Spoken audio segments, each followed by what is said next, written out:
Good morning, everybody, and welcome to today's meeting of the Scrutiny Commission. As usual, the meeting is being broadcast live to the public. For those not able to watch the proceedings live, the webcast will be recorded and made available for viewing on the County Council's website after the meeting. Today, we have most people joining us in the committee room, although we do have some officers who are going to join the meeting virtually. For their benefit and for those watching the webcast, can I please ask all members to briefly introduce themselves? I've not been advised of any substitutions today. So if we start with Rosita and then work round the room. Thank you.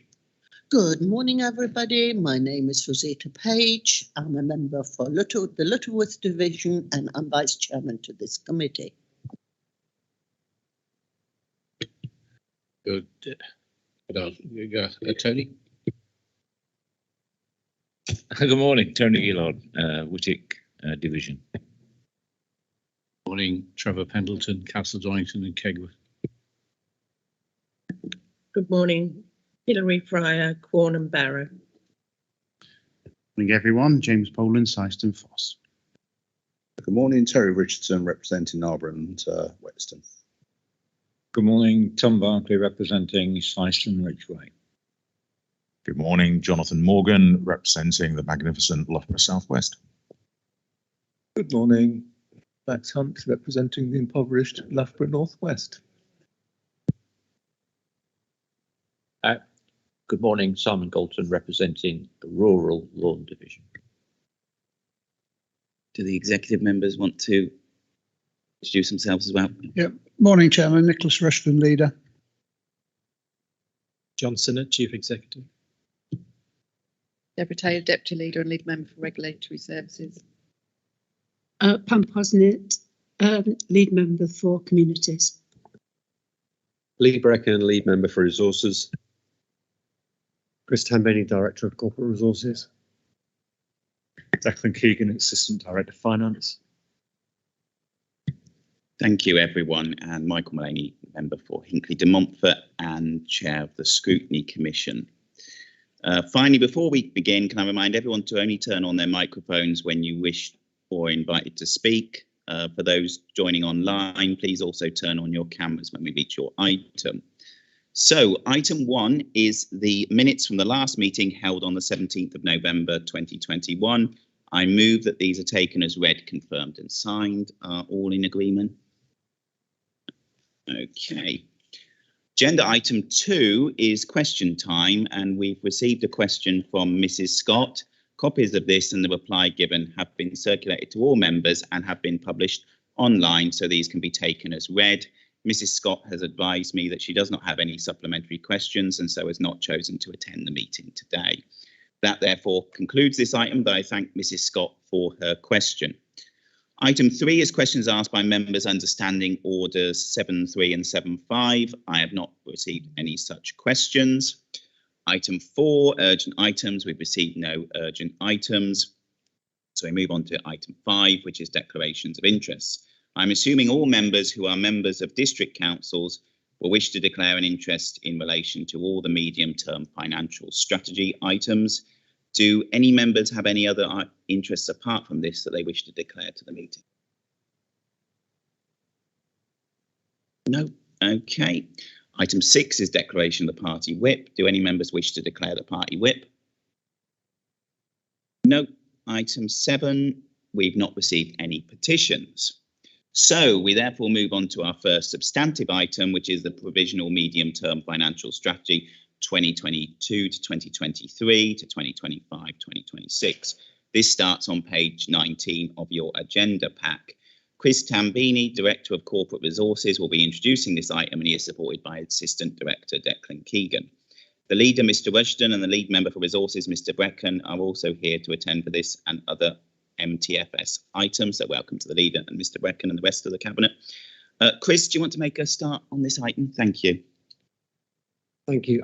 I'm going to do a very brief introduction and I'm going to talk to the table on page 21, just at the top of that page. And what this table shows is the changes to the MTFS following the cabinet meeting in the middle of December. So you can kind of see at the very top line shows the shortfalls over the 4-year period. So you can kind of see we were balanced kind of next year, rising to a shortfall of £46 million in 25-26. Following the settlement, which came kind of latest in December, kind of see that at the very bottom you can see an improved position. So again, balance next year, a reduced kind of shortfall in 23-24, and at the end of the 4-year period, a slightly reduced shortfall as well. The positive with that clearly is it does look far more manageable in terms of those shortfalls. I mean, ordinarily we do balance for the first 2 years of the MTFS. This year we haven't managed to do that, so we have got that gap of nearly £8 million the year after next. I do think we will kind of manage to bridge that gap. I think it's going to require some tough decisions and a lot of hard work, I think, over the coming kind of year or so. There was before kind of Declan takes you through the detail, there was a couple of wider comments I was going to make. I think members are familiar with the pressures that we faced over the last 5 years. So the key ones have always been kind of demand for social care, be that adults or children's. SEN is clearly a major pressure, as is the capital programme. I think this year you can add to those, and the two that I'd pick out are inflation, which is clearly a big issue, particularly on areas such as the capital programme. We've got such a large capital programme, and the second one is the new adult social care reforms, where I've got a feeling when we get into the detail of this that the quantum that's been available in terms of government funding is probably going to prove to be inadequate for the kind of nationally. And clearly there could be some wider issues about how that quantum is distributed as well. So again, I think there are two things to kind of watch over the coming year or so. The final area I'm going to mention is fair funding. And it was really positive that the review was announced in the settlement, but unfortunately there's been nothing since. We do continue to keep the pressure on both kind of as an individual authority and also through the F20 group. But I think the risk to authorities like Leicestershire is given the lack of engagement to date, the review could end up being fairly limited in scope. And by limited in scope, I kind of mean that it could end up being maybe a little bit more than a data refresh, or it could just focus on the adults formula where they have to do something. So there are some kind of risks around that. Our plans are prudent. We haven't factored in that we're going to get a big benefit from the review, but clearly we were hoping that we were going to get some kind of benefit. So I'll stop there by way of introduction. Thank you. Do any members wish to come in with points? Max, have you got? Does Nick want to? I'll let Nick in first then. Yeah. Only briefly, Chairman. So we thank the government for the paragraphs 11, 12, 13 and 14, otherwise we'd have been in a real pickle. But that only helps us with this year. The problem we've got, as Chris has said, is starting next year, where normally we'd have a balanced budget, but unfortunately we're showing this 8 million short. I'm confident we'll achieve it, but as Chris says, it will necessitate some tough decisions. Every year for the past few years, we've maximised our opportunity to raise revenue ourselves by precepting higher than personally I'd like to do. But we are in a very difficult situation when it comes to adults and children. And as a Conservative administration, to say the least, it has been brave to go into an election with a 5% council tax rise and proposing another 3% council tax this year. But I think certainly members of my group understand the cost pressures, and that's why we'll probably go for it. And let's just hope members of the public appreciate the difficulties that we're in as the lowest funded county council in the country still battling for fair funding, as Chris says, but it's a very much an uphill struggle. Because we do have to deliver on our manifesto commitment that we will protect the vulnerable as the first line of our manifesto. So unfortunately, that's where we end up. But balance for this year is good. But remember, we will have to make certainly some tough decisions next year. And if you look at 24, 25 and 25, 26, it's you sometimes struggle to think where you're going to find the money from, because over the years, and certainly ever since I've been leader, all we've ever had to do is make savings, if you know what I mean. I've never had a year when the chief comes to me and says, "Oh, you've got 10 million. What would you like to do with it?" He always comes to me and says, "Oh, you're 10 million short. How are you going to save it?" You know, it's been blooming hard, but we are efficient. We do deliver our manifesto commitment, and this is where we are at the moment. But thanks to the government for the 12, 13 and 14, otherwise we'd have been even worse situation. Thank you, Nick. Max next. Thanks very much. Well, just first of all, I'd like to say what a clear report it is. And it was a delight to read in the sense we mean by reading anyway. I'm not quite sure which section we're beginning and ending with in this part of the discussion. So I've got comment to make on pages 26, I think. I beg your pardon.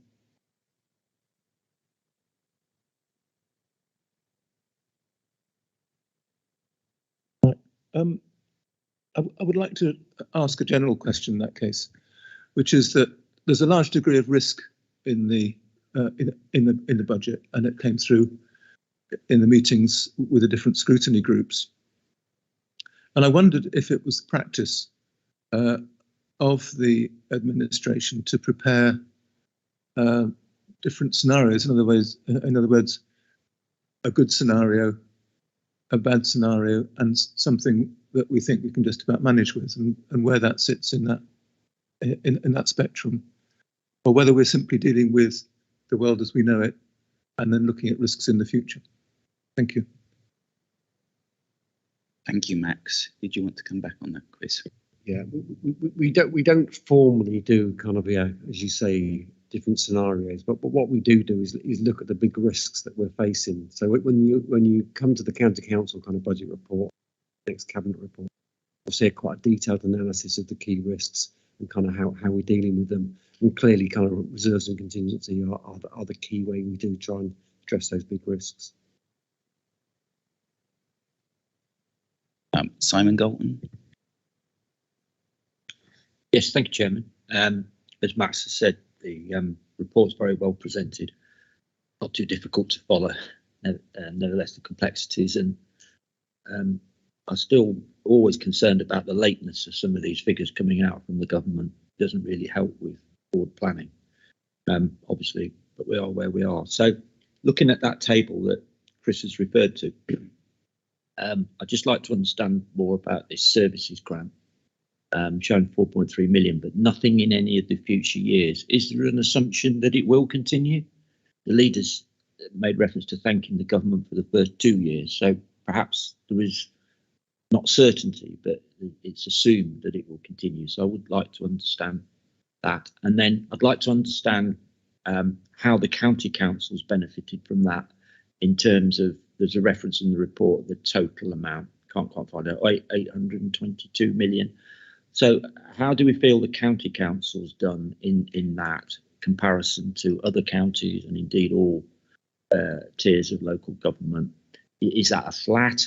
How is that cake being cut? To understand a bit more about that, please. And then on the new homes bonus grant, which disappears, there is reference to that, but is that homes bonus is going completely next year? Is that settled now, or is that still part of further discussions that have been referred to? So, yeah, I'll just ask those to start. Thank you, Chair. Thank you, Simon. Chris.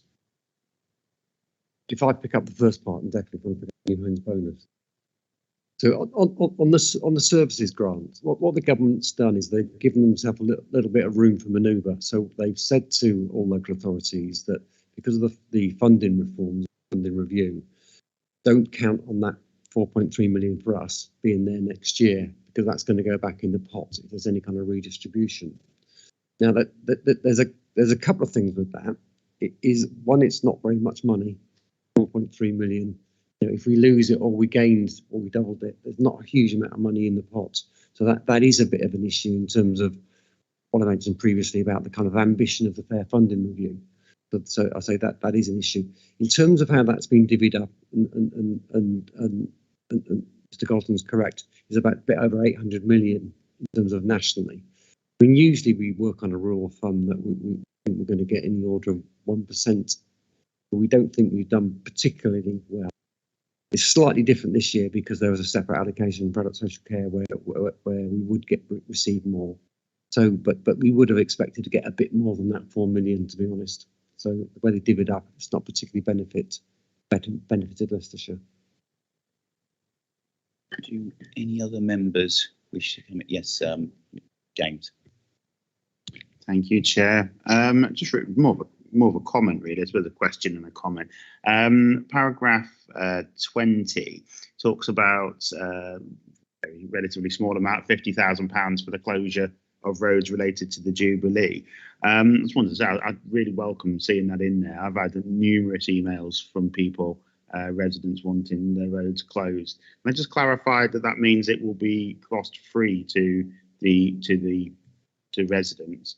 And given it is literally a once in a lifetime thing, then I just wanted to say I very much welcome it being in there.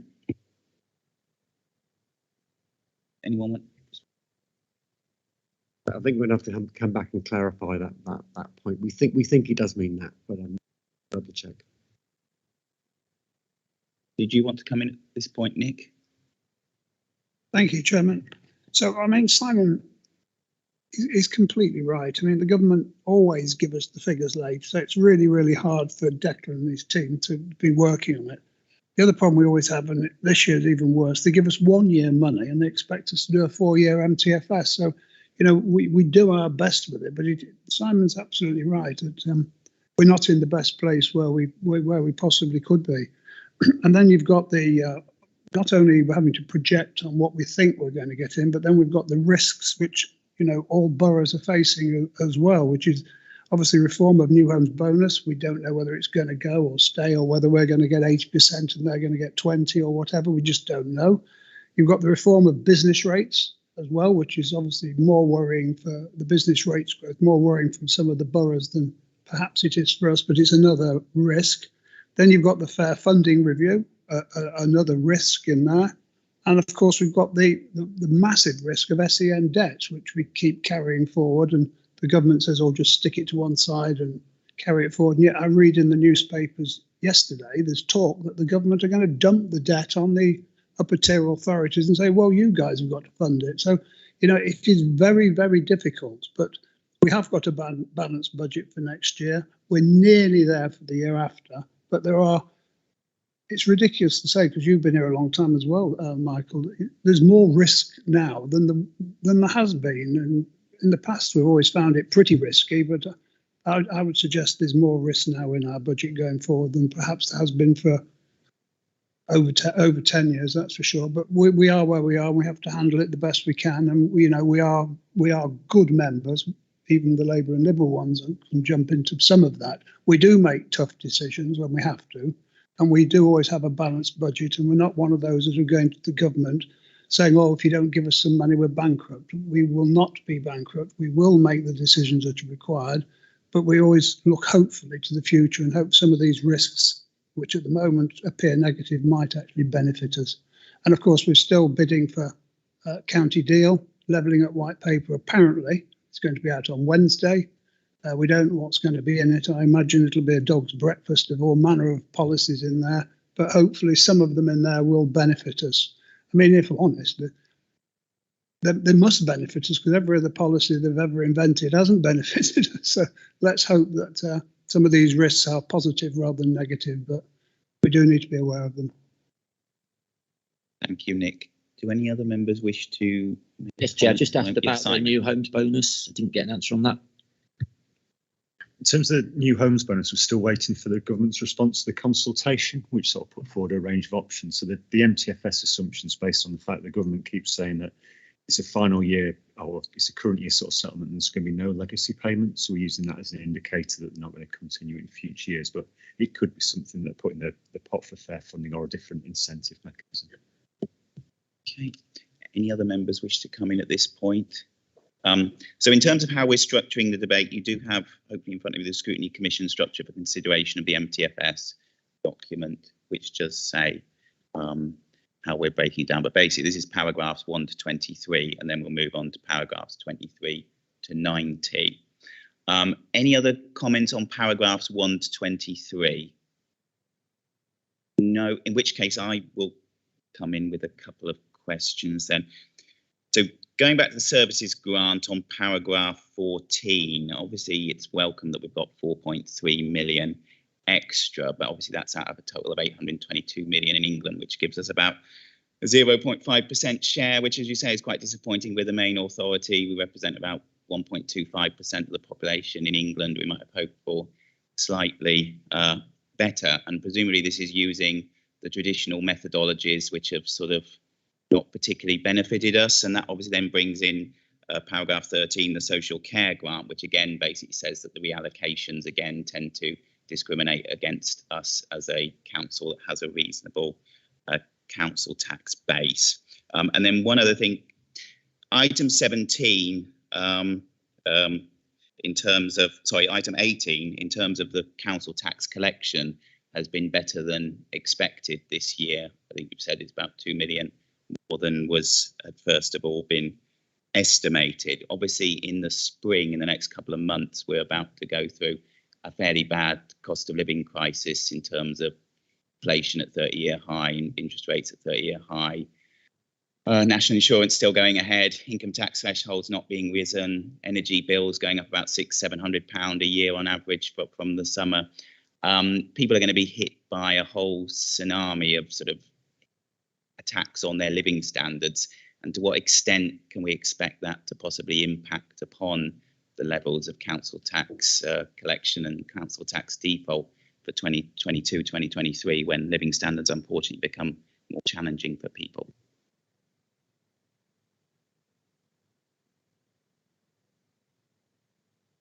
Declan picks up the council tax kind of.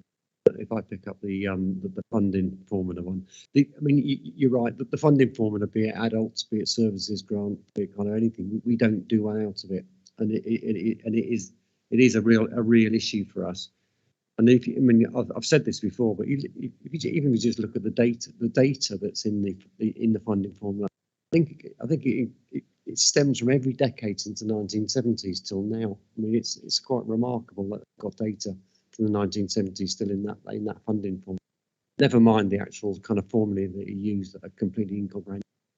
So yeah, we've never fared well out of it, and we just got to keep the pressure on to try and get some kind of positive change from this latest bit of funding.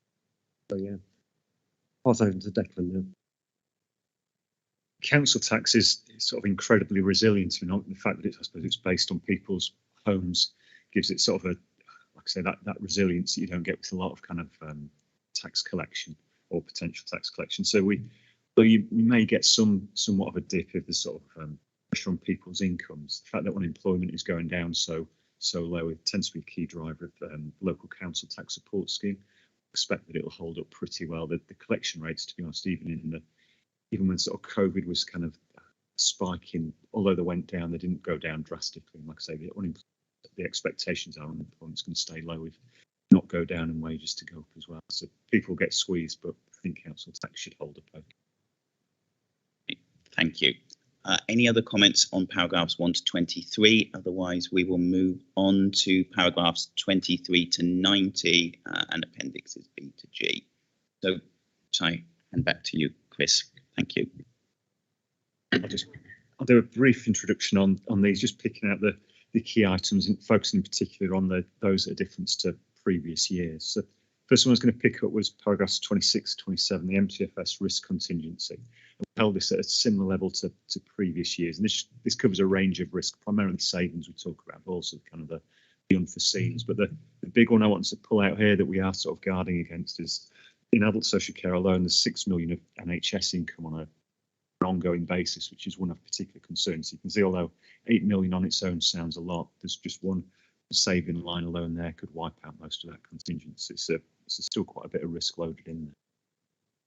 And the big one, it's been touched on a couple of times, paragraphs 28 to 35 is inflation. And it's always been a difficult area to estimate. And it's the largest factor in this is social care. And we do know the national living wage, which does help with sort of the estimation of it.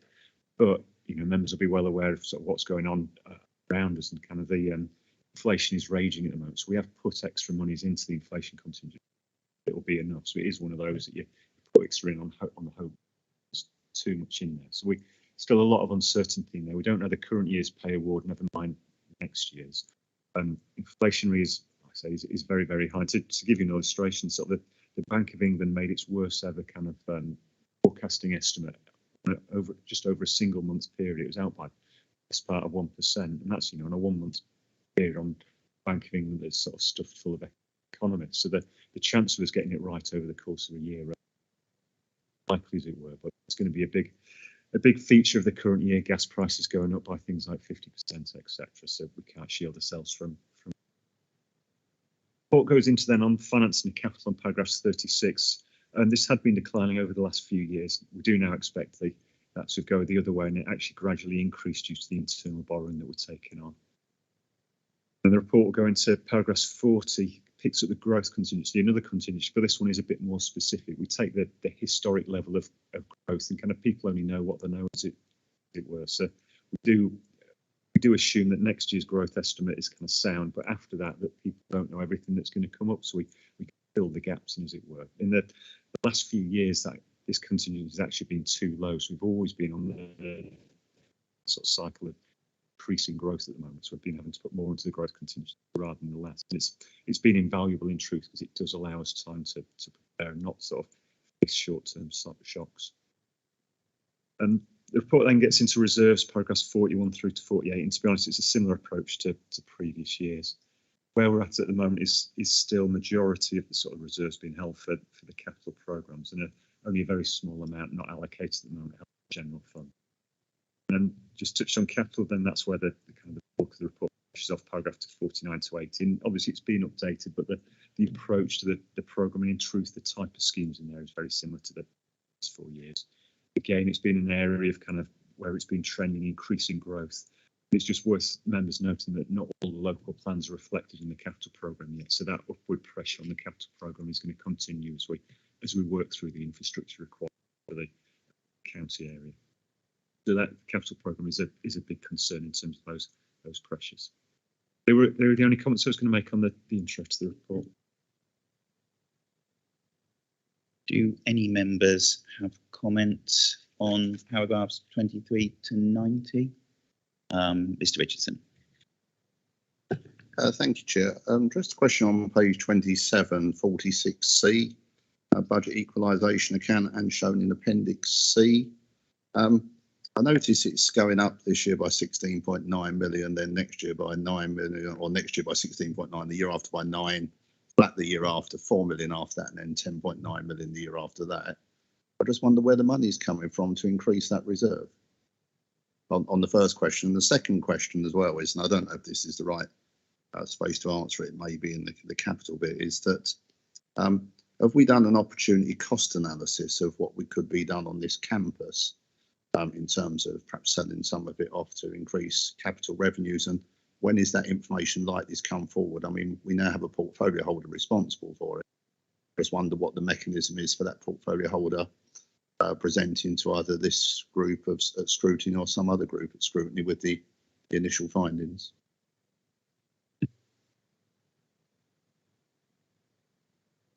In terms of the budget equalisation reserve, the money's come from two sources. Part of it is some of the contingencies we made in the current year that weren't required have been sort of put back into the budget equalisation reserves. And other elements of it basically just come from the sort of the council's revenue budget. So effectively, that's budget equalisation reserve is part of the reason why we've got a financial gap and a savings requirement. And all that might sound counterintuitive why we're doing that. The reason we're doing that is because of the SEND deficit. So we're having to put monies aside to cover that deficit. So if you look further down in the reserves table, you'll see a huge negative figure. Final year, all that budget equalisation reserve does is equal the high needs deficit, so it's basically a wash. So unfortunately, the council's having to find savings to put a shortfall on that grant. It's the end of the sum total of that. Okay, Rosita and then Simon. Sorry, Chair, I did ask two questions. If I pick up the second part of that, so the ways of working programme is going to deal with the issue of the fact that as we move into a kind of period where we have working at home and working in the office. That is going to free up a fair amount of office space. The way in which we're dealing with that at the moment is we are talking to other kind of public sector partners about scope for them to kind of move into the campus, so that extra income will be factored into the working kind of business case. The aim is to try and rent out some of the space that we've freed up, ensure that the business case does stack up. Mr. Richardson would come back. If I could just come back on that, the question also was, I understand we're looking to rent out, but is that the best use of this site? And what is the opportunity cost of not looking at something completely different, about actually freeing up and doing something else with the campus? I mean, it's easy to rent out buildings, but is that the most effective revenue income stream for this council? And on the basis we've got a portfolio holder who's now got the responsibility for this, will there be something coming back on the long-term thoughts on structures? And perhaps not, because what worries me is if we rent out long-term, we actually then destroy the ability to do something unless we got a very quick break clause in those rental periods. We're tying our hands for the future.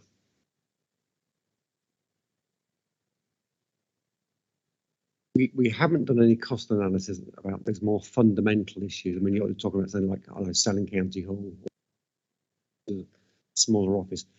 The direction of travel is in effect to try and make the best use of the campus, stay here ourselves, and to rent it out to other parts of the sector. We haven't done any kind of fundamental looking at in terms of as you say, kind of selling the campus or moving to a smaller.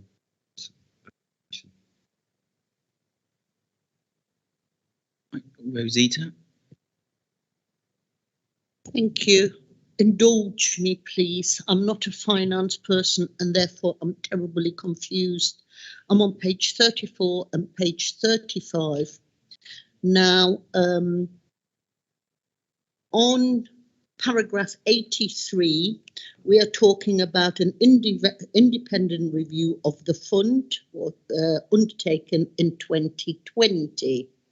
Now, that does include and suggest in the recommendation more investment in offices, etc. So there I thought, hang on a minute, people are not working. But then I read further down in 85 that the recommendations didn't require significant change and the strategy will be updated next year, taking into account the market trend, which reassured me. However, and then it says a copy of the updated strategy 22 and 26 is appended in Appendix G, which is, I believe, on page 65. So now my first question is, are we agreeing the strategy here? What are the changes to the strategy? And are we seeing, or will it be coming back to scrutiny or some sort of committee to look at an updated strategy at some point? That is question one. So if you could answer that first. Because in terms of agreeing the strategy, it's an annual sort of, it's a requirement under sort of the SIPFA guidance to sort of approve this sort of by county council annually. So it's just flowing through this this scrutiny process before obviously it goes to cabinet and then to county council. The changes this time around are minimal. It's just the reference to sort of Hymans Robertson really is that there was a big update 12 months ago. So this one, to be honest, is more just an update of dates, values, things like that. So there's not much in there. There's nothing changing in terms of the strategy itself. It's just a bit of an update. So when it does that final comment about sort of being mindful of sort of market conditions, if in a year's time there are significant changes, it will go back through this same process where it'll come back to basically this meeting in 12 months' time and then through that same sort of cabinet and county council approach. So very minimal changes this time. There may be more in 12 months and then scrutiny will get another look at it at that point. Thank you for that. Now, could we please go to page 92, which is within the strategy, and I am a little bit confused there. If we are going down to gross and net income, it is, yes, I can see it's 9.5 million gross, 6.2 million net, and from 25 onwards, 11, and then 8 net. So do I assume the 3.3 and the 3 million respectively are the cost of running the fund, and does that include like the corporate resources, staff and whatever? Just talk me through that to explain to me, you know, the cost of 3.3 and 3 million respectively.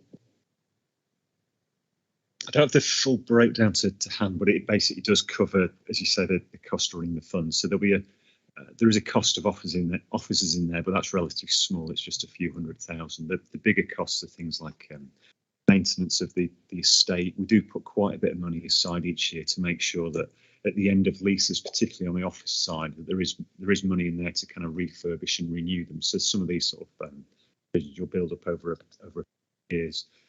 We do incur expenses as well in terms of we lease some of the sites to some historic arrangements there, so we are passing on kind of rental charges to other people. And similarly, when we've got voids as well, if we've got high levels of voids, you don't just pick up the maintenance costs, you tend to pick up things like business rates and utilities. So there are quite a few costs in terms of actually running itself. And then, can you just answer? I can't remember now. It said it grosses 9 point. Sorry, there is a 9 point something % increase in the investment. Is that worked out on the first figure or on the second figure? You know, so when we're getting the overall portfolio figures and percentage, on which figure do we work on, the first one or the second one? Do you know which percentage you're referring to in terms of the increase? Because the first figure will be if we talk about percentage increase in income. The second figure will be if we're talking about a percentage increase in contribution. So it'll probably depend on the context of the sentence. The third one you may get, just to add a bit of confusion, is the increase in kind of the asset levels as well. So obviously we've got about 200 million of assets that those figures sort of relate to as well. Okay, thank you. Mr. Rushton, did you want to come back on? Just briefly, what we need to remember on the K for Rosita is it does make a meaningful contribution now to this council's revenue stream. So I think as a policy, which we introduced, it's been a very positive policy, rather than having money lying around just waiting to redeem debt. You know, to make a 7 million contribution is really, really positive. Can I just say also to Terry, I'm all in favour of making best use of this campus, and we do that. So we've got people like the NHS in here, CCGs. There could be other opportunities for other arms of government to come here. I'm not particularly in favour of selling off chunks of this campus. Get other people in here, Terry. It's certainly beneficial to the area, where you represent, that people come here to work. It's a good campus. It's in good condition. And if you did look at this campus as a developer, the first area you'd say you want to develop is where the blooming cricket field is. Now, nobody wants to sell off the cricket field, say, for housing. So I'm in favour of, yes, definitely making an effort to maximise the use of this campus and maximise the money coming in, but I'm not in favour, particularly, unless I saw some valid reason, of selling off this campus. We've got loads of stuff, even nowadays, that we rent out, that we have to rent in out in the county. I know there's the sheds in Barrow, there's some sheds in, I think, in Rosita's area where we store stuff. Let's make the best use of what we've got rather than sell bits off. And then finally, what I wanted to say at the end was that the risks in this council going forward in the coming year are staff vacancies in some of the key areas which we're very keen on. I mentioned a couple to you in our meeting before here. I won't mention them now. So we've got staff vacancies. Another massive risk is inflation. Inflation is the highest it's been for decades, I think. You know, we're going for 3% council tax rise, but as far as I can see, inflation's 6-7, and as Declan said, Bank of England announced it at 1% for 1 month, and that equates to 12%. Now, hopefully that's a blip, but you can see inflation is a real problem. And then the other problem we've got as long-term people is we've got a massive capital programme. A lot of those capital items in there are essential, either service development or to say capital items that develop savings. And then we've got the huge risks of some really big local plans coming. And I look to Jonathan here. Shouldn't really mention him as a borough leader, but his local plan has huge amounts of houses because he's a double size, 2.5 times size, 3 times the size, say, of Obi Wigston. So his capital requirements there to make sure that the homes that are built have services is a big risk to us. And then finally, I want to mention it again because it is one of the biggest risks, is that SEND deficit. They keep telling us to put money to just put it to one side and ignore it. Then you read things that they say we might have to fund it. So I'm only making those points as points. I don't expect anyone can solve them here, but they are problems. Thank you, Nick. So in terms of speakers, I've got Mr. Galton, followed by Mr. Barclay, followed by Mr. Poland, followed by Mr. Hunt. Before I close things, does anybody else not mention, want to comment on this item? No. Okay, so over to Mr. Galton. Thank you, Chairman. Yeah, I'd like to pick up on a few issues in this section of the report, seek some further information. So paragraph 42 deals with transforming care programme and health integration plans. And obviously there are risks there in terms of the money that the County Council receives working with the NHS to deliver priorities and so on. And there's still a lot of discussion going on, isn't there, about people needing to be transferred out of hospital and the impact on social care. I know there's reforms coming, hopefully more funding, although it's not coming for a few years because they're going to focus it on trying to deal with the backlog of the NHS to start with. But the health integration plans, there's always been some concerns around those and what they might mean for local government. And there's been some high-level departures. Mr. Stevens no longer there, head of the NHS. So I just wondered, particularly, we've got the Chief Executive today, that he could give a view on where health integration currently is, if we know where health integration currently is, what the risks are to the council going forward. Then the other area, which is really focused on in the report, a number of paragraphs. They were all there last year about the risks in the forward funding and financing of the capital programme. The leaders just emphasised that further. So there's a lot in the report about how this needs to be done and the risks involved, particularly around Section 106, and the need to have these agreements with the district planning authorities to help share the risks. And I know last year there was actually talk of having an agreement that would come through the decision-making process and would need to be signed off. I understood they would be with, because it says that ultimately there'd need to be a different approach in each district. There could be a bespoke agreement with each. And that would be looking to the planning authorities to help share some of the risk. And we know the difficulties that we've had with Melton over the roads there. So I'm after understanding a bit more, because this is the second year these paragraphs are in there, but I haven't really understood where we are with that. Those discussions, presumably with district leaders and district chief executives. And then third point, it actually says in here, we may, in certain circumstances, consider prudential borrowing. Now that's in previous years been an absolute no-no, something that Cabinet was not prepared to consider under any circumstances. And I've always been of the view that, if it was something we needed to do and it would help us address some of these issues, as long as it was prudential and it clearly stacked up. I could never really understand why it was an absolute no-no. Now we seem to be saying we would consider it in certain circumstances. I'd just like to understand a bit when we would engage in prudential borrowing to cover some of these capital costs. Thank you, Chairman. Thank you, Simon.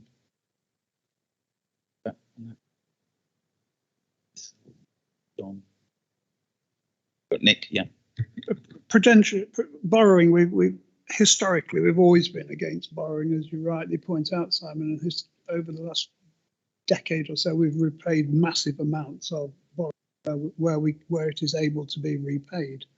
But it's like you say, Simon, prudential borrowing, if it's needed, I think we're going to have to borrow, especially if you're borrowing to make savings, invest to save, we should borrow. And we will have to make a decision on that huge capital programme, whether or not to borrow, because I think the chances of getting that amount of money in are pretty slim. We do churn the county assets and get planning permission and stuff where we can, but I'm not frightened of borrowing. I'm not afraid of borrowing, especially if I think it benefits us in savings or benefits us in delivering things that people expect. The problem you've got with prudential borrowing, it's not the borrowing. Money's cheap and money's plentiful, especially to someone like this county council. It's the revenue consequences of the borrowing. But if we can afford the revenue consequences of the borrowing, and the borrowing is for a purpose which we as an administration think is appropriate, I'm not frightened of borrowing.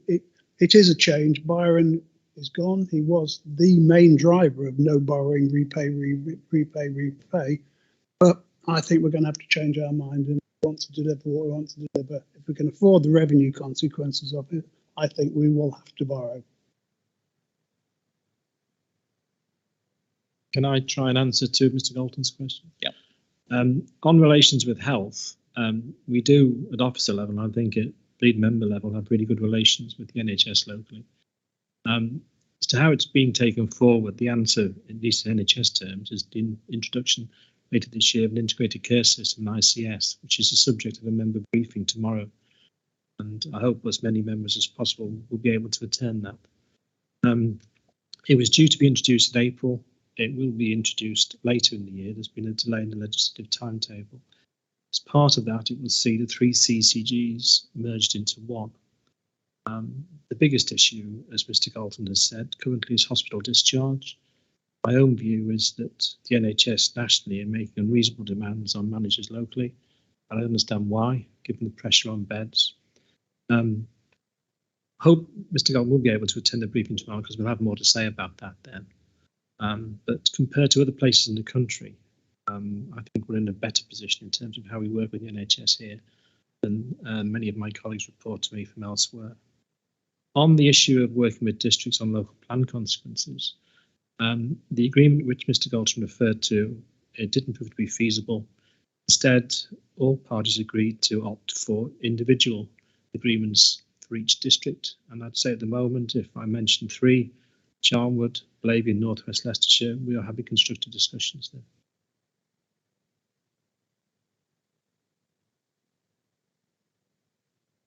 Just come back on a couple of things. I agree with what the leader said. With prudential borrowing, it's just all about affordability. That is the key thing. Clearly, if you borrow any money, you've got to pay it back. So it might be, there are low interest rates at the moment, but you still got to pay back the principal. So it is all about affordability. Just to add to John's answer around kind of forward funding a couple of projects, and particularly the infrastructure demands that come out of local plans, is I do think we're going to end up with a probably district by district agreement, or even kind of project by project agreement. Because I think each big infrastructure requirement is slightly different in each area, and I think you're going to end up with a series of different agreements depending on risks associated with that infrastructure, with the risks around how forthcoming the Section 106 is going to be, etc. So I do think we're just going to end up with a series of different agreements, hopefully within an overall framework where we have a bit of an understanding with the districts about how this works. We are so dependent on the districts actually delivering in terms of developer contributions to fund our capital programme. Great. Mr. Barclay. Thank you, Chair. I think there is hope for the future. I mean, we have a balanced budget for 22-23. 23-24 doesn't look too bad. The 2 years after that, it becomes a lot more tricky. But I think the most important thing is that we are not shying away from recognising the risks. Government funding, inflation, use of services, growth in the population, adult social care, capital plan funding, and how we're going to go ahead. I mean, the reality of it is extremely difficult to predict 4 years out, 5 years out. But as time evolves, we will meet the challenge. And I think the main thing that I'm confident about this is that we will meet the challenge and take the steps necessary to get a balanced budget. It's good that we've recognised them and are facing these risks head on. And I don't see that we can do anything else. We are really dependent on the government looking at fairer funding. It appears in the past that we have actually been penalised for our efficiency and the way that we've continued to provide services under reduced funding. And it would be nice to get some recognition from central government of that we are a low-funded council and a well-run council, and we haven't shied away from facing the risks. I think the one thing that nobody could have predicted 2.5 years ago is COVID and the damage it has done to the economy, to the tax take and various other things. But as a council, I feel this is sound MTFS as far as it can be. We have lots of questions. We don't all have all the answers yet, but we will get them. Thank you, Mr. Barclay. Does anyone want? Yes, Mr. Barclay. Yeah, thank you. It was just really a general statement. I mean, I think as an effective and efficient council, we are pleased that we continue to plan ahead in the face of so much uncertainty. 4-year plans are vital for us to allow us to make those good decisions. And I think Mr. Barclay's comments there, I think we do the very best we can, even with the uncertainty of those years ahead. It is the 4th single year financial settlement in a row. Provides a sense of deja vu. Again, we're at this annual cycle that we seem to have had certainly for the last 4 years, and hopefully that may change, but we wait and see, and all we can do is pressure on that. It is unfortunate that the only real certainty is that costs will continue to increase, something that has been accelerated due to the pandemic, boosting both demand and our inflation costs, which is highlighted in the report. It is good to see that from December, our gap for the next financial year has reduced from 11.5 down to 7.9 due to the settlements that we've had. The resulting budget deficit is still larger than I'd like, but the plan we have is credible and it gives us a good chance of successfully closing that gap. The level of savings required are not what any of us want to see, but it allows the maximum level of resources to be directed at the services our residents value. The responses to the consultation that we've run show a good level of support for our proposals, including the council tax increase. It is recognised that many residents will be having a hard time with cost of living increases at the moment and what coming forward. But I think we need to repay them by continuing to deliver services efficiently and effectively, which is what we do at the Leicestershire County Council. As members, I would say we can directly support the call for funding reform. We've talked about the F20 makeup. I think it is, if you look at that cross-party political makeup of the F20 members that we have at the moment, I would encourage all parties across this council to apply pressure on Westminster. Nick and I did write to the MPs again middle of January, and the paragraph that I think sums up where we're at, and I think it defines the problems this county council faces, probably in other county councils as well, is the causes of the gap won't surprise you. Social care and SEND pressures have grown with the impact of the pandemic. Capital investment is at an unprecedented level to support housing growth. Inflation continues to increase, and we cannot ignore investment in environmental improvements or our key services such as highways maintenance, which are so important to our voters and dominate postbags. I think that really sums up our MPs are supporting us on that. And the county deal, I think, will help us on many areas, including infrastructure projects. So, yeah, we are fully aware of that. We'll continue to focus on that. Thank you, Mr. Brecken. Mr. Poland.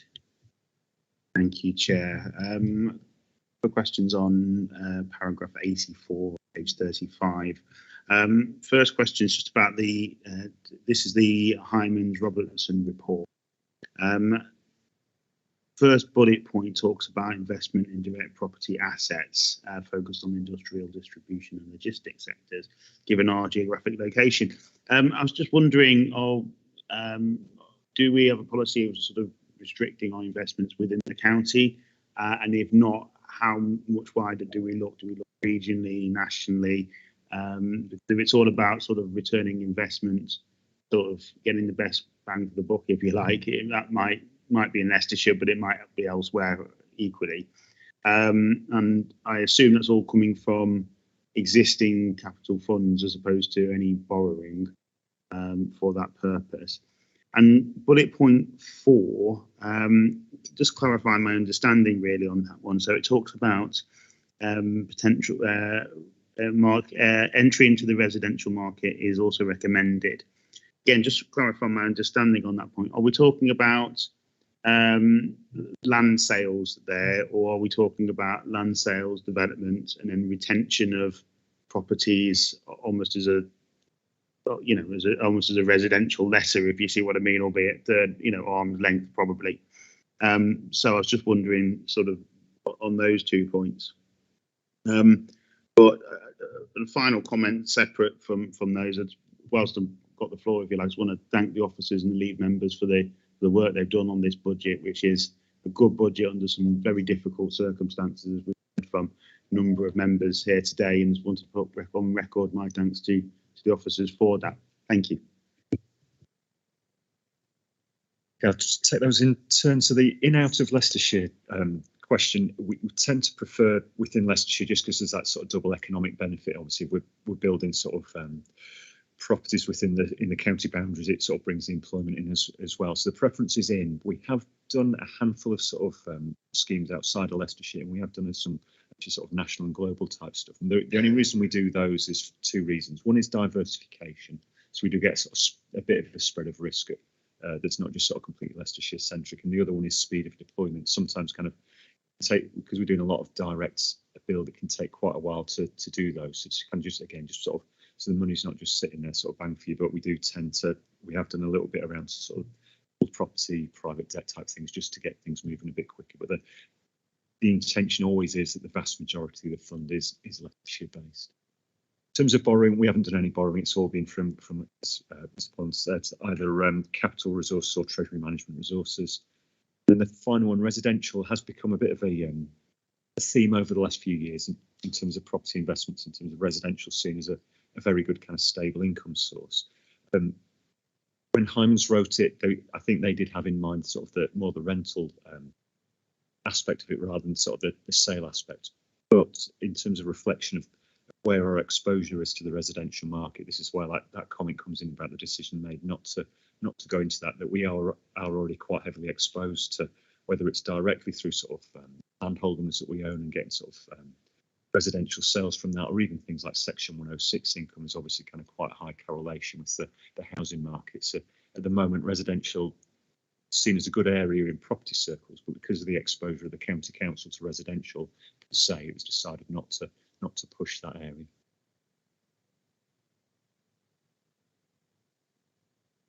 Okay, right, Mr. Hunt.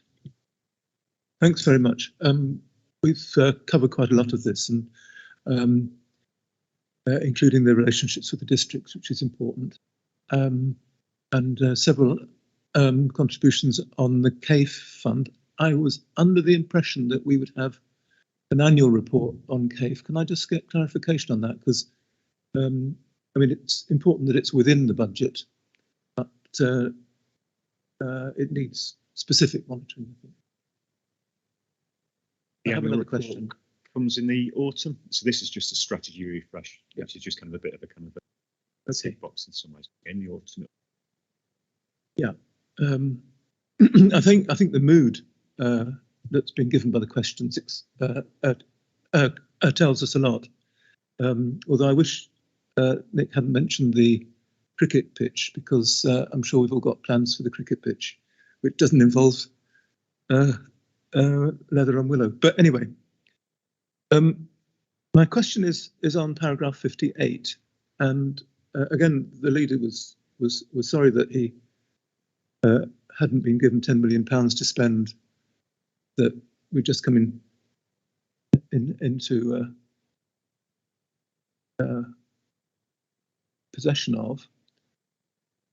Paragraph 58 says, whilst important that robust business cases are developed to ensure benefits of the project are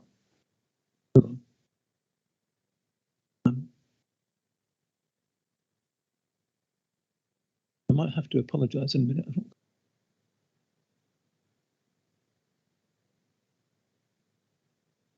I don't think I should be on paragraph 58. I beg your pardon. But I'm going to just do you want to ask someone else to contribute before I come back? Okay, if I just make a final point then before whilst Mr. Hunt finds his place. So paragraph 34 relates to inflation and obviously says the draft MTFS assumes a 5% inflation rate 2022-2023. Then it puts in a 3% annum inflation rate over the period 2023-24 to 2025-2026. I mean, that seems a bit optimistic. I mean, obviously, paragraph 35 does say that obviously you'll have to change the plans if the inflation rate goes up rather than down. But I mean, how sort of confident are you that inflation would be as low as that during that period? And obviously, if it isn't, then it's going to have a negative impact upon the future financial situation. Optimism pretty low, to be quite honest. So, in terms of changing the plans, though, the main elements of the inflation kind of impact is through the national living wage, and we're pretty reasonably happy with that one because we've got a government path up to £10.50 and we provide a little bit beyond that. The second biggest element is the pay award, which does give us some concern. Basically, we just don't know what direction employees take, but historically have been quite tight, and so this tends to be kind of number 3 in terms of impact. So we do think it could potentially be a little bit light. We do have contracts in place which may help spread the sort of the peak of the inflation over a few years, which is probably the thing that we think is going to kind of avoid too much kind of, I suppose, short-term impacts. Yeah, it potentially a little bit light, but it's not going to be sort of seismic in terms of the size of the MTFS, just because those other ones have got such a bigger impact. Thank you, Declan. Max, have you found your point out? Yeah. Once again, I do apologise for that. I'm on paragraph 78, page 34. And it's the facility afforded in the capital programme. Latest position shows that it's looking as though much of this provision will not be required and can be freed up to fund additional one-off expenditure. I'm sure that would have delighted Cabinet members to have an extra one-off expenditure to allocate. And this includes £8 million remaining balance on the COVID and then MTFS risks provision reported to Cabinet on the 14th of December. Now, that wasn't reported to down to any of the scrutiny committees, and I'd like to know what the £8 million, which seems to be the allocation that's been provided, is going to be spent on.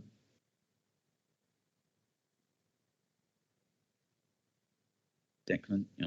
Sorry, the reports could be clear. It's the drop from 161 to 143 million. Yeah, is where it's been allocated into. So you can see on the second row of that paragraph. Apologies, that paragraph could have.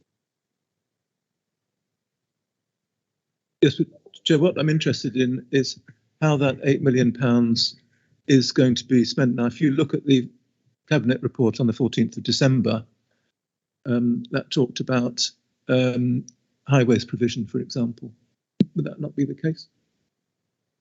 I think that's a different 8 million. I think this is just the reduction in sort of internal borrowing. So it was expected to be 161. Now it's dropped to 143 by the sort of the reallocation of those. So it's not a spend as such, it's just a drop in borrowing. So what will happen to that 8 million? It's being used instead of borrowing. It's being used instead of borrowing. Then my question is, what it's being used for? Instead of taking out debt, we're using sort of just the available cash. Mm-hmm. And that's it, it's as simple as that. So it's just having a lower level of loans. So that will simply... Sorry, it could be the other way of looking at it is you'd have to repay that 8 million over a sort of 20-30 year period. So instead of having to have that repayment schedule, it's just been that's been brought forward. We're just paying off. We're avoiding incurring that debt. We're making a small revenue saving. Okay, well, if you stay with me, Chair, can I approach this in a different way? That the member highway fund, which was funded on a one-off allocation of 1.4 million in June, hasn't been replaced since, and yet we're continuing the fund. Now, I've understood from officers that that would be funded from further one-off expenditure. If that's the case, that should be in this budget. That was allocated in the current year. So there was a report that detailed out where some of the funding was going to go, and it was a previous report. I don't know which one it might be in the December one was the MTFS, but it's one of the previous reports detailed how the some of the COVID provisions that had already become released during the year was going to get allocated as part of that report, as opposed to sort of the MTFS. But you're right, it'll appear as part of a reserve somewhere, relatively small in the scheme of things. It's only about £1 million. So what will appear where? So the members' highway fund, it'll just be formed as part of one of the reserves. Out of revenue or capital? It'll have been revenue funding. Most of that's not capital, so it must be revenue. Right, so that should have been therefore in the report to the Highways and Transport scrutiny. The pure reason it hasn't is because it had already been allocated in this current financial year, as opposed to allocating it in the MTFS. Right, does that imply this current financial year? I'm sorry about this, but I think members will find it important to know where this money is coming from. And so does this mean that the fund one-off expenditure will cease at the end of this financial year? Members Highways Fund. Yeah. So yes, two years have been allocated for the Members Highways Fund, the current financial year and the next financial year. After that, there's no provision. There's no provision. Okay. Thank you. Mr. Poland, did you want to come back in quickly and then we'll wrap up this item? Yeah, thank you. Sorry, it's a good excuse me. Paragraph 76, just about the County Council's current level of external debt is £263 million. Just a couple of quick questions over that, really. Apologies, I should have asked previously. How does that compare to other comparable authorities? And do we look at opportunities to refinance on a regular basis, or not? If I have a quick go at this one, if you go back about 10 years, actually, we had quite a high debt compared to other. Actually, over the last 10 years, we either repaid debts, we haven't taken any new loans. So our level of debt it's not the lowest, but it's on the low side compared to other counties. And the issues we've got is quite expensive to repay debt, because a lot of this debt that we've got left was taken out in the 1980s and 90s at high interest rates. So there's quite a big penalty with it. So although we do look at how whether we can make savings by repaying debts, at the moment there isn't really a lot of scope to do that.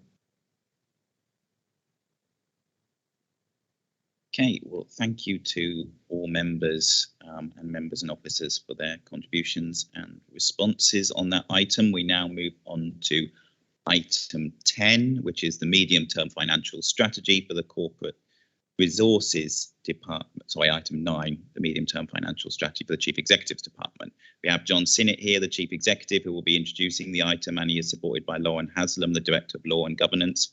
We also have Tom Purnell, the Assistant Chief Executive, Gary Connors, Head of Regulatory Services, Nick Thomas, Head of Planning and Historic and Natural Environment, and Sam Barrett, Finance Analyst, joining us online to respond to any specific questions.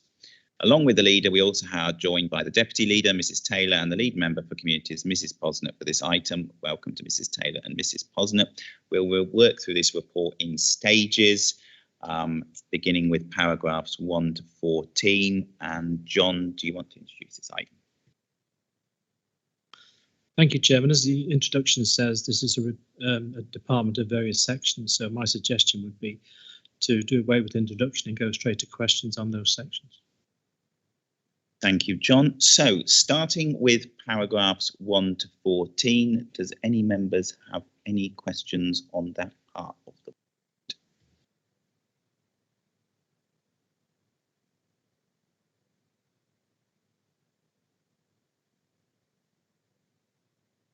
Could you just clarify what page we're on now, Chairman? It's not easy, there's so many pages to follow it.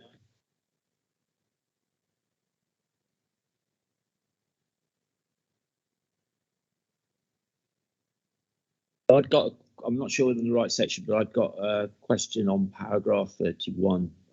Note of. Are we there yet? Okay.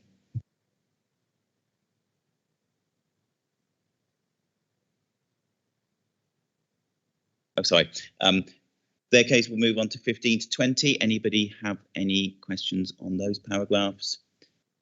No. 21 to 28. Mr. Hunt. On ways of working, it looks as if we're in for a saving over time. Will there be a separate report to Cabinet on that, or will Scrutiny have to pick that up in the future to ensure that we are making net savings on ways of working? I think that's one for Lauren. Yes, thank you. Good morning, everyone. This is paragraph 24, the review of the legal case management. This is essentially an operational review looking at the external legal spend within the council, comprising really when we send things out to council or to external legal practices because we don't have the capacity in-house to deliver the legal function. We're working with colleagues from Newton Europe to try and examine how we can avoid having to do that, because clearly it's more costly to the council to externalise legal work than to deliver it in-house. And we're expecting that will be able to deliver the savings referred to as CE3 at paragraph 24. It's separate in a sense to the ways of working programme that you're referring to, looking at future working arrangements for the council and its staff. This is very much an operational matter within legal services. Does any member have any? Mr. Galton? Yes, I know the leaders touched on it. Paragraph 31 again refers to the likelihood of there being an impact of levelling up white paper, which is so long awaited. I mean, do we have any more insight into what this is likely to involve, Chairman, either at the political level or officer level? Because you know, it's going to be limited in what it can achieve, but so many expectations have been raised as to what it's going to achieve. Financially, I still have my doubts that rural counties like ourselves will benefit, given statements that have been made about the need for it to level up the north of England. And only last week there were further claims made about the importance of achieving that, both politically and in terms of connecting across the north of England. So it is hard to see how areas like ourselves are going to benefit. That, I appreciate that is only one side of it, because it's also going to contain policy initiatives. So I just want to do any further comments on it. Obviously, closely linked to that is the leaders again referred to a county deal. Is it likely that the levelling up white paper will set out how the rules around the county deal, or are the two issues separate? Well, I wish I could enlighten Simon, really, but I don't know. We await the levelling up white paper. I am advised that county deals will be in the levelling up white paper, but until we see it, we just don't know. So all of that paragraph 31 is saying that it's likely to create additional demand on most areas of the chief exec's department. So they say it's tomorrow. Well, I said that They said that in the latter part of 2021. So we've just got to wait, Simon. Hopefully it does contain County Deal. I hear mention of things like Boris boroughs. I mean, I don't know what they are, but hopefully it mentions County Deal, because we are looking forward to the Levelling Up white paper. And when we get it, if there is something in County Deal, that is when we will have information, and that is when I will need to work closely with the boroughs and districts in Leicestershire. But Simon knows as much as me, unfortunately. Mr. Richardson. Thank you, Chair. Just why we've got all these people here, it seems wrong not to ask questions. Just really some information on, I mean, the two largest costs are business intelligence and gross service. I'm just interested on the gross service, about what is it delivering and what is it doing. There's nothing in the report that documents it, and the fact that we put internal income in there, which seems somewhat strange, really. I mean, if others are paying in towards it, we're showing a net cost, which isn't a net cost because it's actually a gross cost across the county.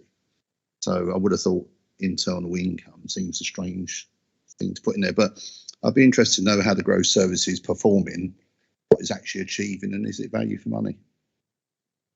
Chairman, I think that's for Tom Purnell. Tom, did you want to respond? Yes, thank you, Chairman. Just setting up my camera properly.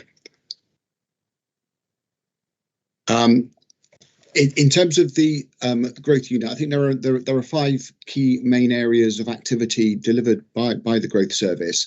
One is the growth unit itself, which is engaging in particular with growth locations across the county, so supporting work on, for example, the Freeport, on input to the major sustainable urban extensions across the county.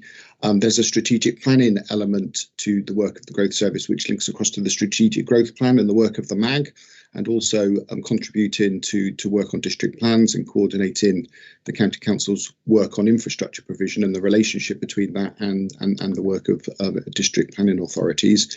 There's a strand of work on digital connectivity, so the Superfast Leicestershire programme is managed by the growth service, and we're looking at how we can further extend broadband provision in the future through working with BD UK and also Warwickshire on Project Gigabit. There's the economic growth team within the growth service, which liaises with the LEP and works with the LEP and other organisations around economic development, securing funding to support economic projects, and that includes a wide range of activity. And then finally, the environment and zero carbon function. There's coordinating activity now within the growth service to help coordinate the council's climate aspirations, net zero aspirations and commitments. So that's a sort of really high level overview of the main areas of activity within the growth service. Thank you, Tom.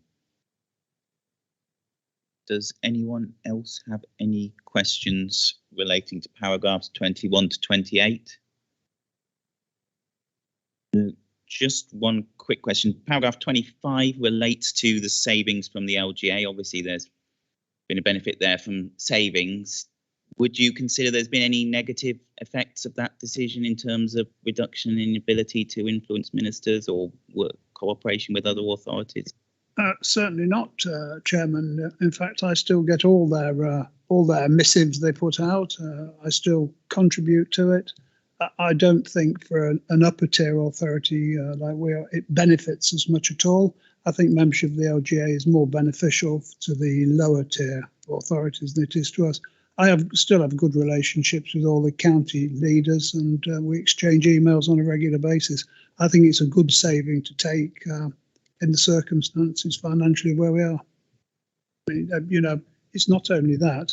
Don't forget, if you send me to London, it costs a few £100 to send me to London. If they put on some breakfast meeting like they used to at 8 AM in some posh hotel somewhere, you also have to pay for me to go overnight, because I physically cannot get there for 8 AM for some posh meeting in some hotel where they didn't achieve anything, in my view.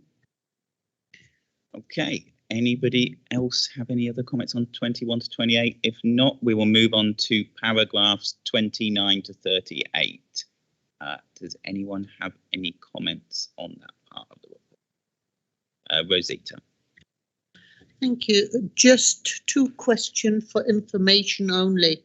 On paragraph 32, coroners and registers, are they chargeable services? Because as our population and building is increasing, we have more people, so there will be more demand on those services. So can we recharge them, or can they be looked at under section 106 agreements for extra income? And paragraph 37, page 102, we have a reference to our very popular community Shire grant, which, as it says in here, is a funding project which should reduce demand for council services. We know it's all very, very popular, and I was wondering if Councillor Posnett can give us a quick update on that, please. And that's all for me. Thank you, Chair. On paragraph 32, Chairman, Gary Connors is online. He can answer that. Yes, thank you, Chair. In relation to 33, yes, registration and coroners. I'll deal with coroners first. They're a statutory service. We cannot charge fees. Currently, as is indicated elsewhere in the report, we're currently in interim arrangements with the city coroner that covers the coronial area of South Leicestershire and Rutland. Sorry, South Leicestershire and Leicester. We cover North Leicestershire and Rutland. Due to the retirement of Trevor Kirkman, we are looking at merging the two coronial areas. That all said, the business case that we're putting forward would indicate that the best placed authority is the SLED. But where we can increase fees, we've looked at a 10% increase on the fee structure. So that's where we are with those two services. Mrs. Posnett, did you want to? Thank you very much. Well, as I'm sure you all know, Shire community grants are very popular. We're always oversubscribed. There are no proposed budget cuts at the moment to what we get. We do look at all the Shire grants that we get in very carefully, probably give them more scrutiny than we did when we first started the Shire grants. And unfortunately, due to the funding as it is at the moment, we cannot always fund every project fully. The things that we do tend to look at are whether people ask for a year's funding, what they want it for, have they got built-in plans to try and take it further than that, so we don't just give them money for a year and then it's gone. It does actually, the Shire grants do actually help the county council, because a lot of these grants, communities use them instead of using the services at the county council, or it means that the ask from the county council is reduced because they've got this money to provide some of the services that the county council do. We've got our next round of grants being looked at next Monday, and I'll be able to let you know after that the full amount that we spent on those grants. Thank Do you. any other members have any questions, comments on these items? Mrs. Posnett. Sorry, what I did mean to say, I was asked at the briefing what would be a good sum of money for the Shire grants to have. Well, I could say unconditional, because I'm sure we could spend everything we get. But if there is a better level, I will ask in the department and come back to the members of the Scrutiny Commission with that figure. Thank you. Thank you, Mrs. Posnett. Mr. Washington. Yeah, I did discuss it with Pam earlier on. What I find for very, very little money in the great scheme of things, 100,000, we have great benefit to the county council, not only with the work they do, but reputationally. And I've said to Pam that I will speak to the chief to see whether or not we can, in the constrained financial circumstances we are, find some slippage somewhere where we could perhaps put a little bit more in. But I can't promise anything. It's just something I undertook to discuss with the chief following a chat with Pam, because as she says, she'll come back and tell you. Thank you. And thank you to all members and to all officers and members for contributions to this item. Does any officer or member of the executive have any comments before we, any additional comments before we finish this item?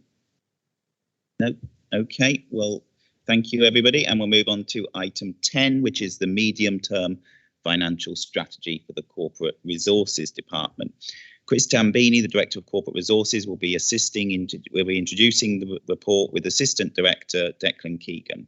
Assistant Directors Gordon McFarlane and Jane Glasgow are also joining us online for this item to respond to any specific questions. Mr. Breckham also remains for the item. Again, following the schedule, we start with paragraphs 1 to 14. So I'll go to you, Chris, to introduce the report. So paragraphs 1 to 14. So I'm going to talk to table 1 in paragraph 8.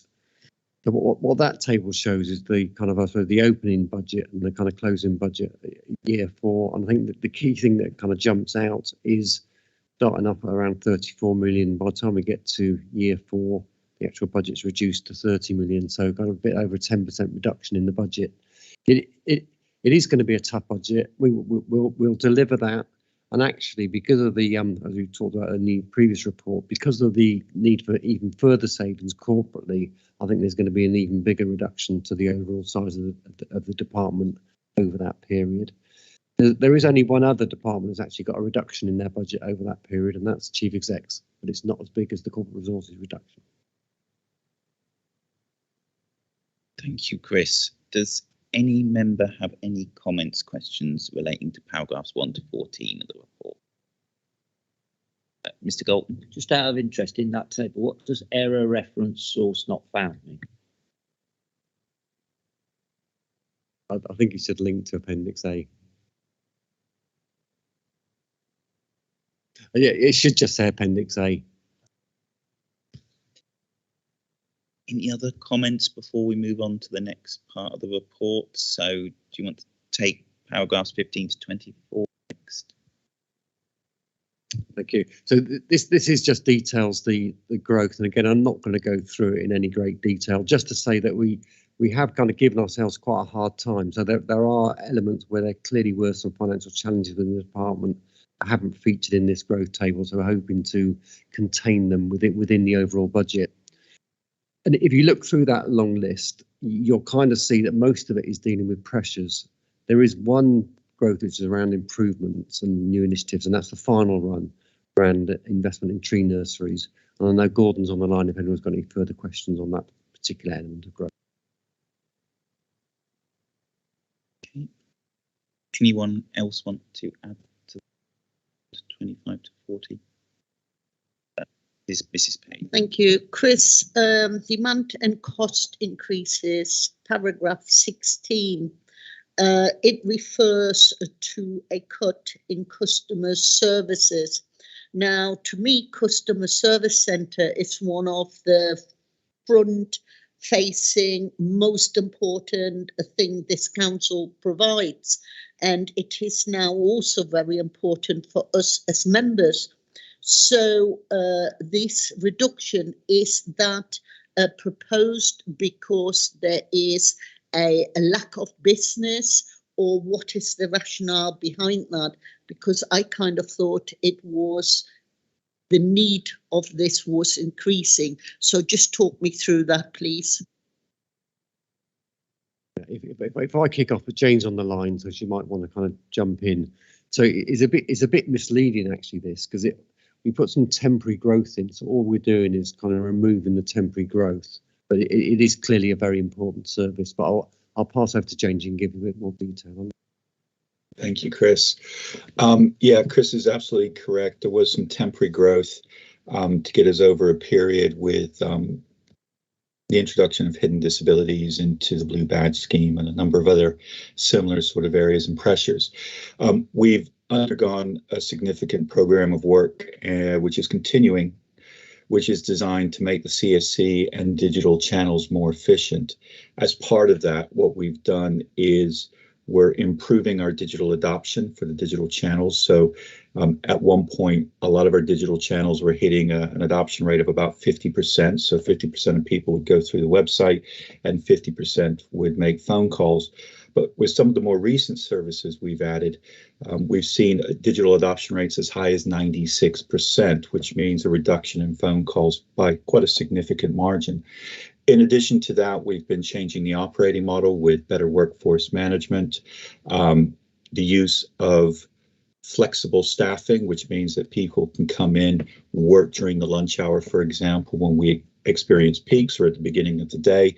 So instead of having full-time employees, what we do is we have people who are looking for work during the school day, for example, when their children are at school, which works for both the employee and for ourselves. We've also had put a lot of work into our BI and understanding when the flows are coming in, when those calls are coming in, what the peaks look like throughout the year so we can plan better, etc. And then there's also some automation. There's a number of automation projects going on at the moment to reduce the amount of work that needs to be done by a human being and do as much of that as possible through automation.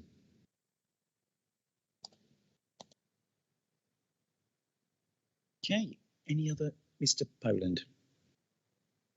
Thank you, Chair. It's actually just a question following on from the conversation we just had there, actually, in terms of the massive increase in online electronic ways of engaging with the council. Have we looked at having an app potentially for people to engage with? Maybe that they could, not just highways, but highways would be an example of that, but they could also check things for their schools, because apps do seem to be sort of a very popular method, especially for those who work, who maybe don't have the time during the day to phone the contact centre. And maybe, obviously, we've got a website, but potentially apps from phones might be a better or an alternative way forward. If I may come in on that. So we look at apps every year. And what we found is, because of the type of engagement that we have as an upper tier authority, is that apps tend to work best with districts and so forth, where people are relying on them for revs and bends, etc. But the type of engagement that we have is much more transactional and at a point of need. So we are exploring and building out on self accounts so that people can have a consistent experience with us. But most people, and the research is showing that people are wanting to come in through their phones, but actually just navigate on an as-need basis rather than having to maintain that app as we go through.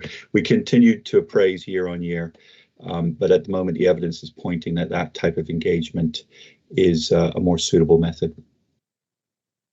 Thank you, Jane. Mr. Pendleton. Thank you, Chairman.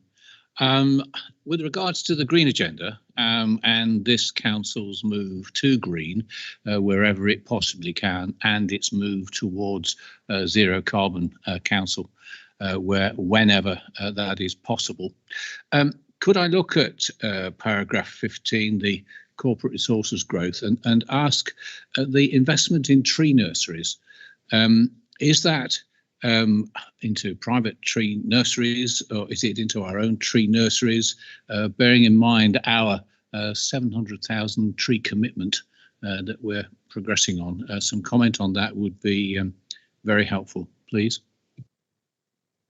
Thank you. Shall I pick this up? That'd be helpful.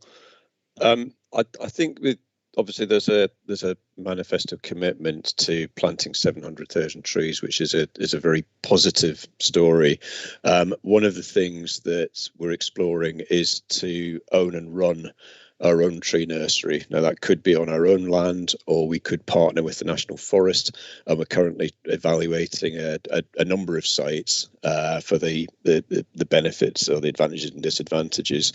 But the idea would be that we grow our own trees over a period of time, obviously, that become sustainable. We may be able to turn that into a commercial venture in time.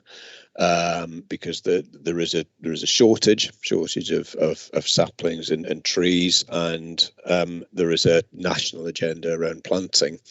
It would also help in terms of biodiversity. If we think about the diseases that trees have had, we've got ash dieback and a huge problem with that, and a significant budget to support the work on ash dieback. But actually growing our own trees from seeds that are not imported will help with that biodiversity as well. So the 100,000 is a notional figure. We're not absolutely sure yet until we finish the business case what this might cost, but there are, as I say, there's partnership possibilities. National Forest very keen, but exploring some of our own land as well. Thank you, Gordon. Any other contributions from members to this part of the report? No. Okay. Thank you to all members for their questions and contributions, and to officers and members for responses. Yeah. Yeah. Can I just, in summing up, I mean, obviously, it's you are now looking at the corporate resources sort of budgets and MTFS. I think really corporate resources it's more than just a collection of back office services.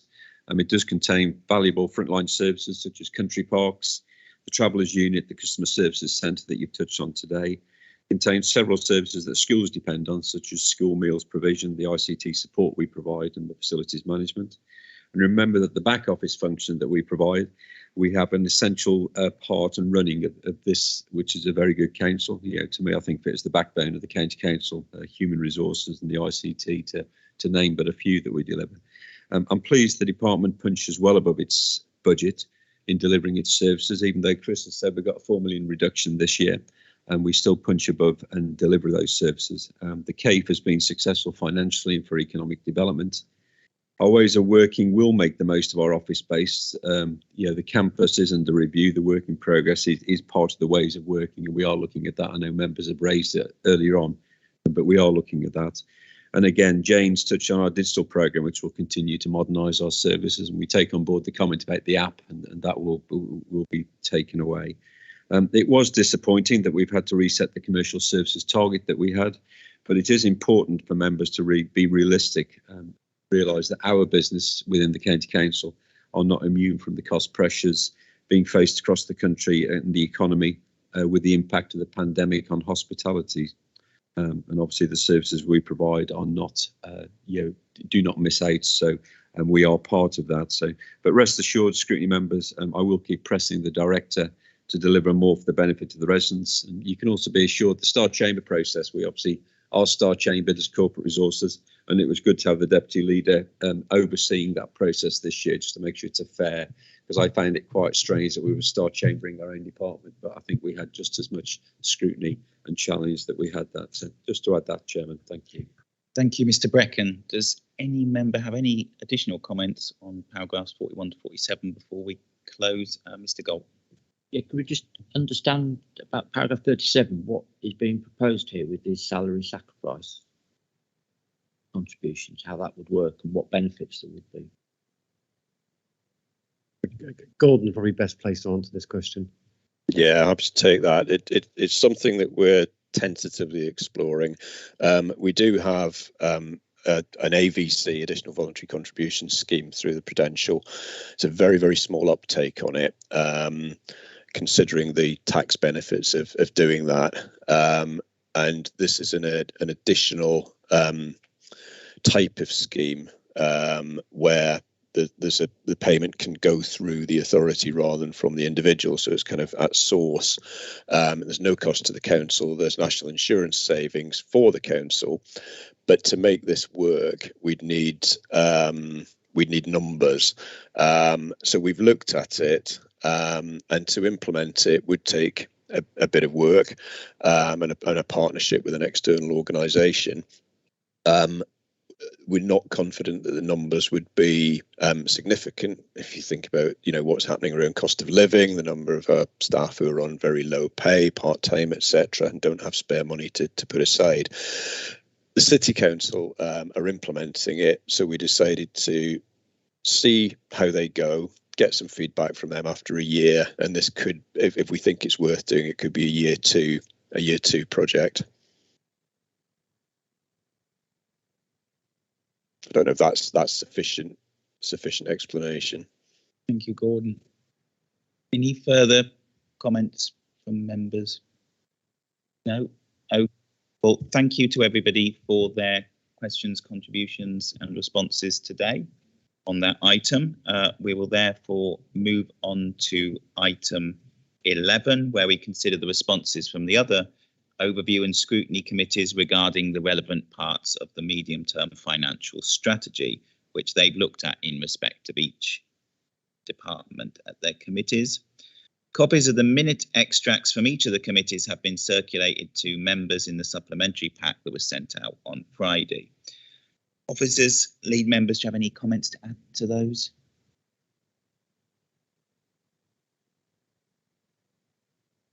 It's Mr. Hunt.